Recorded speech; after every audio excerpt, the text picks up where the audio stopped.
बेटा संस्कृत रिवीजन नहीं भेजोगे? संस्कृत रिवीजन बेटा डेली तो पढ़ा रहे हैं। आपका थोड़ा सा तो सिलेबस है, अभी तो आप याद कर सकते हो। Okay yes ma'am. मैम। ठीक है, शब्दार्थ में आप लोग ओके। को दिखा दे रही हूँ, आप लोग देख लीजिए। ये आपका शब्दार्थ है, ठीक है। Yes ma'am. Yes ma'am.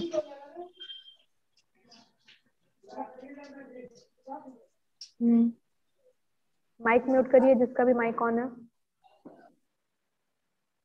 अभिषेक साहू, माइक म्यूट करिए।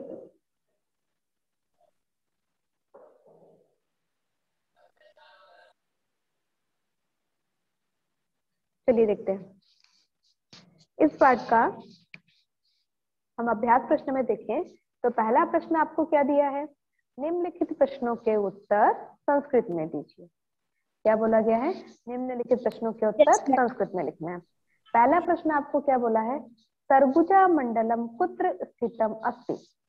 सरगुजा मंडल कहाँ स्थित है, कहाँ स्थित है। चलिए अभी पहले हिंदी में आंसर बताइए, फिर मैं बताऊंगी कि इसको संस्कृत में कैसे याद लिखना है। Yes ma'am. चलिए बताइए,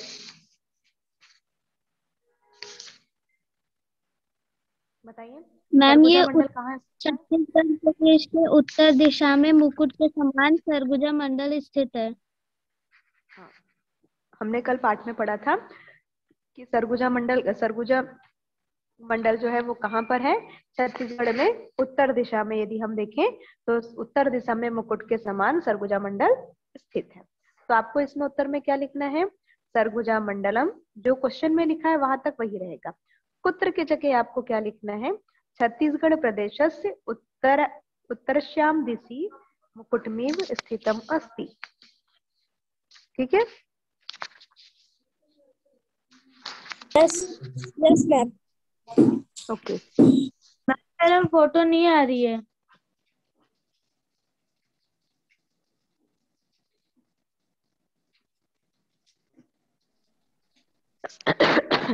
फोटो तो बेटा दिखाई दे रही है, आपको कैसे नहीं दिख रही है।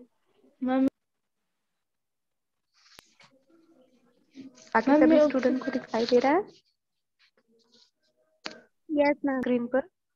ओके, नेक्स्ट क्वेश्चन देखते हैं। रामगिरी कस्मिन मंडले स्थितः अस्ति। मतलब रामगिरी का जो मंडल है, रामगिरी मंडल में, रामगिरी जो है किस मंडल में स्थित है, बताइए।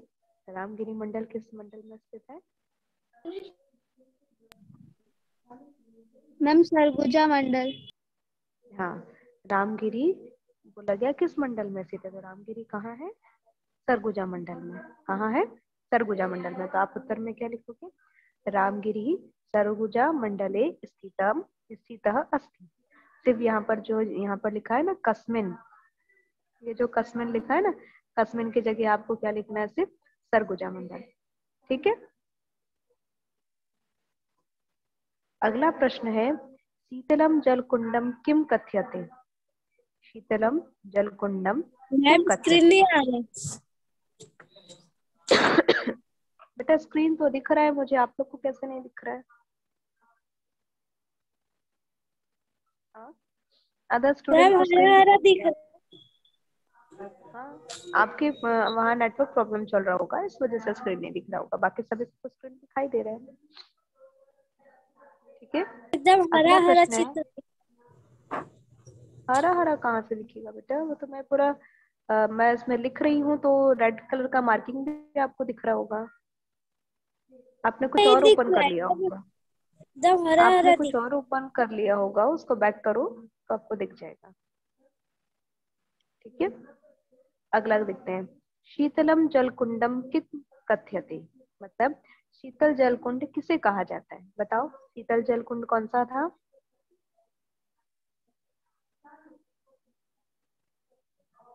शीतल जलकुंड किसे कहते हैं, रामगिरी पर्वत में वहां पर शीतल जलकुंड कौन सा था।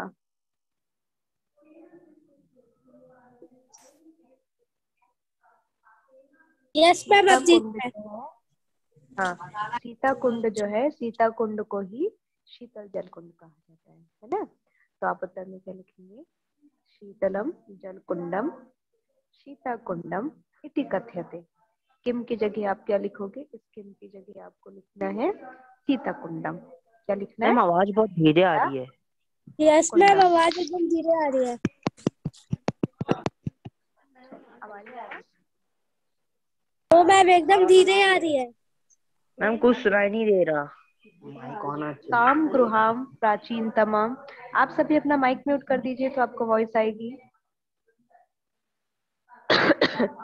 सब स्टूडेंट अपना माइक म्यूट करिए।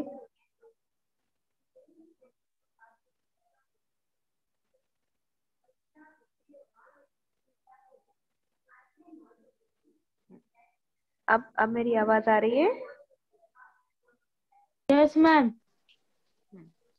यस लोग मैम। माइक ऑन कर लेते हो ना, इसलिए आवाज नहीं आती है। काम गुहाम प्राचीनतमा नाट्यशाला मन्यते। मतलब किस गुफा को प्राचीन नाट्यशाला माना जाता है? बताइए कौन सी गुफा को प्राचीन नाट्यशाला मानते हैं? मैम सीता वेंगरा। हाँ, किसको बोलते हैं? सीता वेंगरा को। तो सीता वेंगरा गुहाम प्राचीनतमा नाट्यशाला इति मन्यते। तो आप सिर्फ वहां पे क्या लिखेंगे? काम गुहाम की जगह क्या लिखेंगे? सीता वेंगरा। ठीक है, कैसे लिखा जाता है सीता वेंगरा? सीता वेंगरा, बिंदी यहाँ पे जरूर लगाना है, और वेंगरा।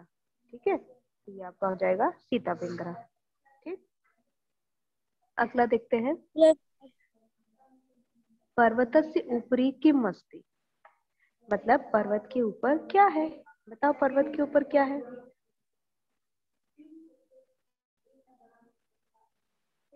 पर्वत के ऊपर क्या बना हुआ था?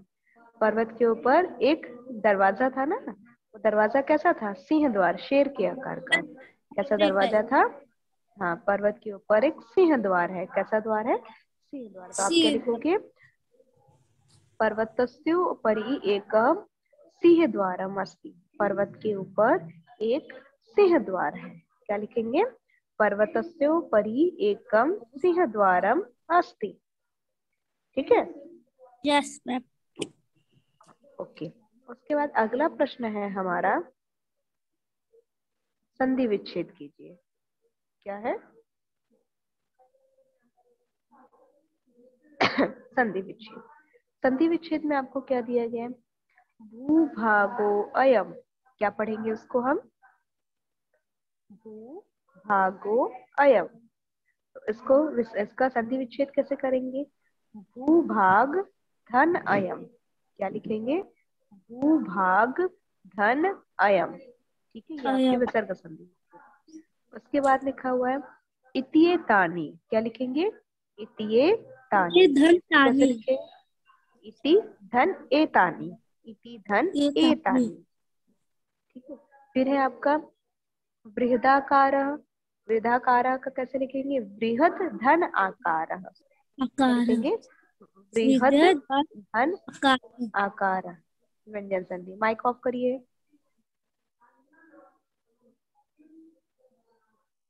माइक बिल्कुल भी ऑन नहीं करेंगे आप लोग, ठीक है? माइक ऑन करते हो ना तो आवाज डिस्टर्ब होती है। उसके बाद आपको लिखा है पुरेतिहास से। जो हमारा पुराना इतिहास होता है ना, उसी को हम क्या बोलते हैं? पुरेतिहास से। तो उसका हम संधि विच्छेद करके लिखेंगे पुरा धन इतिहास से। क्या लिखेंगे? पुरा धन इतिहास से। उसके बाद लिखा हुआ है रामगिरी रीति।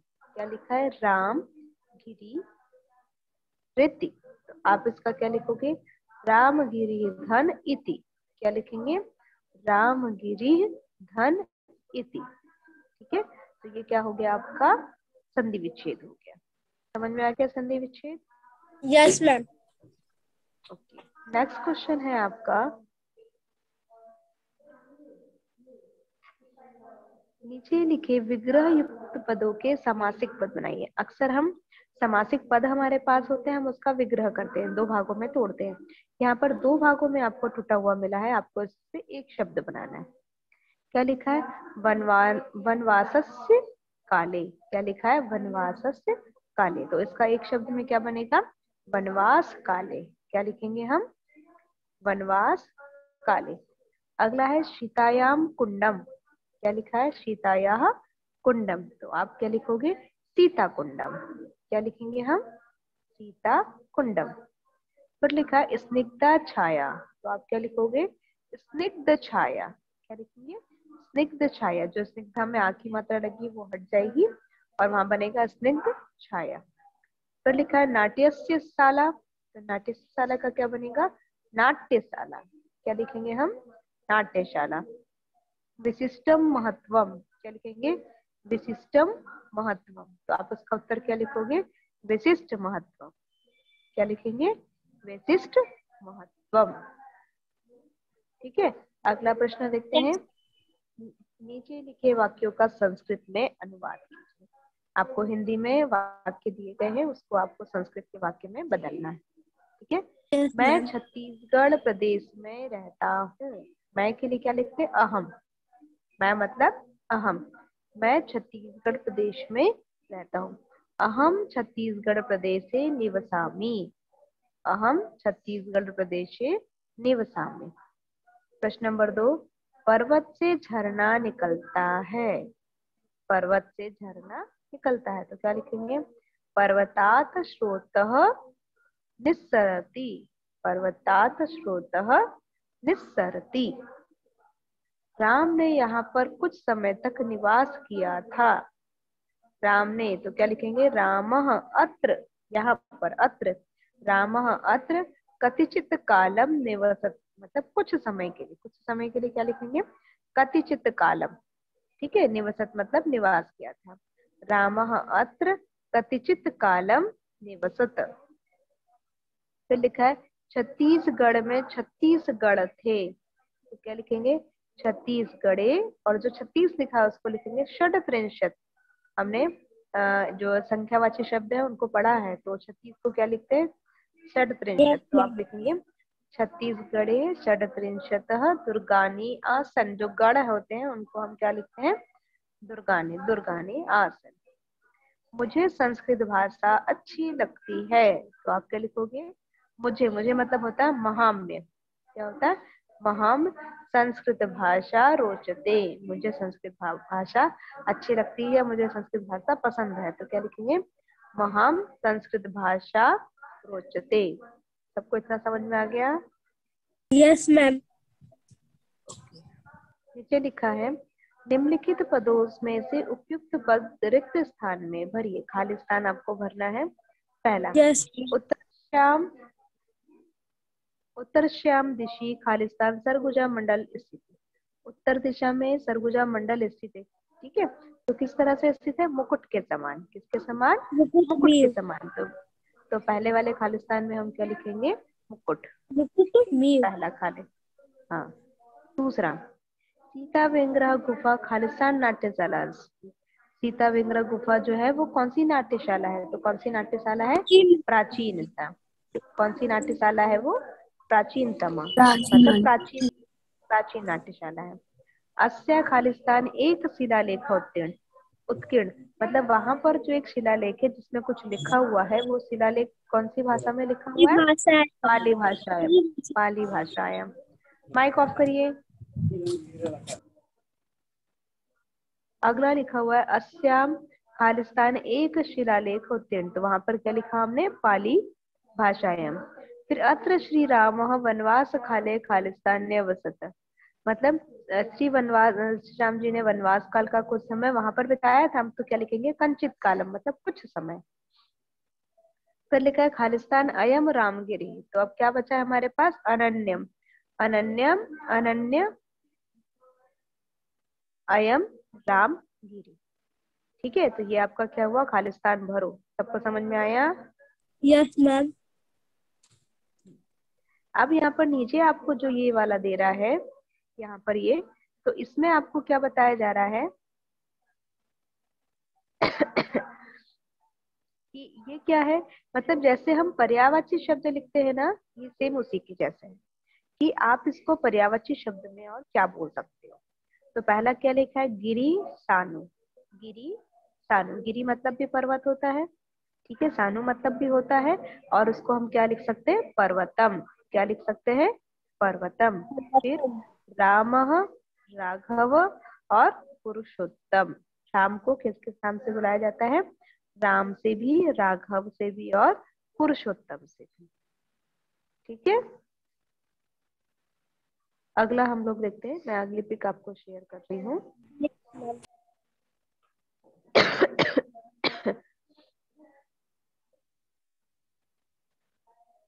अगला देखते हैं।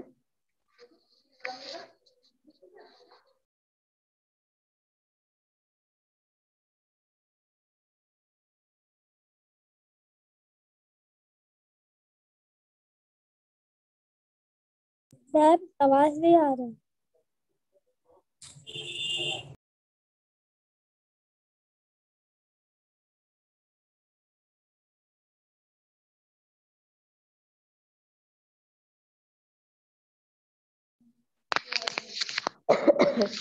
उसके बाद अगला देखते हैं, सीता जानकी।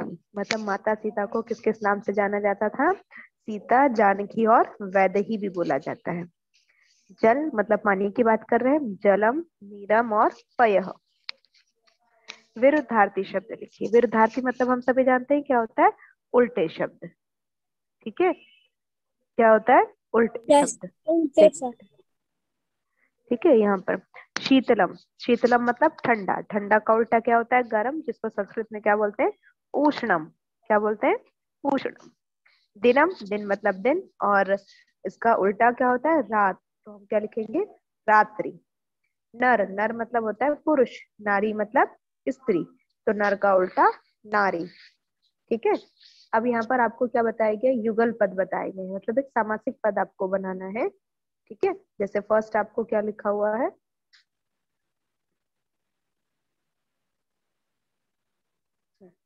युगल पद में सीताराम। सीताराम को क्या लिख सकते हैं? सीतारामो।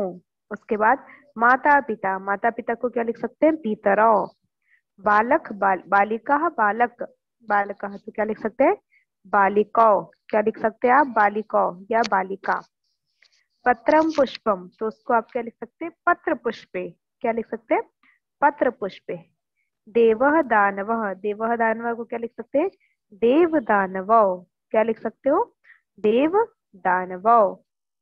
उसके बाद पद प्रहलिका आपको दी गई है, इसको आप एक पहली के जैसे बनाना है। जैसे यहाँ पर लिखा था सीला, सीला, और आगे यहाँ पर म, तो सीला क्या हो जाएगा? लेखम। तो यहाँ पर खालिस्तान में आप क्या लिखोगे? लेख। फिर यहाँ पे शिप्रा, क्या लिखेंगे? शिप्रा में। ठीक है, शिप्रा में। और यहाँ से आप देखोगे तो क्या बनेगा? प्राचीनतमा। मेघदूतम। मेघदूतम एक क्या है? एक काव्य है।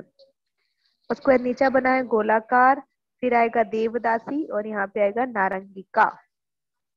ठीक है, उसके बाद आपको यहाँ पर दिया गया अर्थ प्रहलिका में नाट्यशाला। नाट्यशाला को हिंदी में क्या बोला जाता है? रंगमंच। अवशेषः को क्या बोला जाता है? शेष। और दुर्ग को क्या बोला जाता है? गढ़। क्या बोला जाता है? गढ़। ठीक है, तो आप सभी को इस पाठ का अभ्यास प्रश्न अच्छे से समझ में आया? Yes ma'am. किसी को कोई डाउट?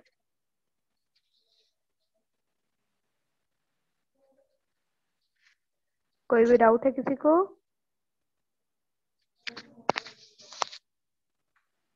कुछ पूछना है इस पाठ से? हाँ, नो मैम। ओके, ठीक है। तो कल हम इसमें अगला पाठ जो है चतुर्दशा पाठ है नीति नवनीतम, इस पाठ को हम पढ़ेंगे। नीति नवनीतम पाठ मैं पहले भी पढ़ा चुकी हूँ, तो आप सभी सबसे पहले इस पाठ से मुझे दो दो श्लोक याद करके मुझे सुनाएंगे, और मैं इस पाठ का अनुवाद भी आपको समझाऊंगी कल। ठीक है, तो सभी कम से कम दो दो श्लोक को अच्छे से याद करेंगे। Okay yes ma'am. ओके, ठीक है, मैं मीटिंग लीव कर रही हूँ। आप देखिए, आप लोग अगला इस पाठ का अभ्यास प्रश्न याद करिए।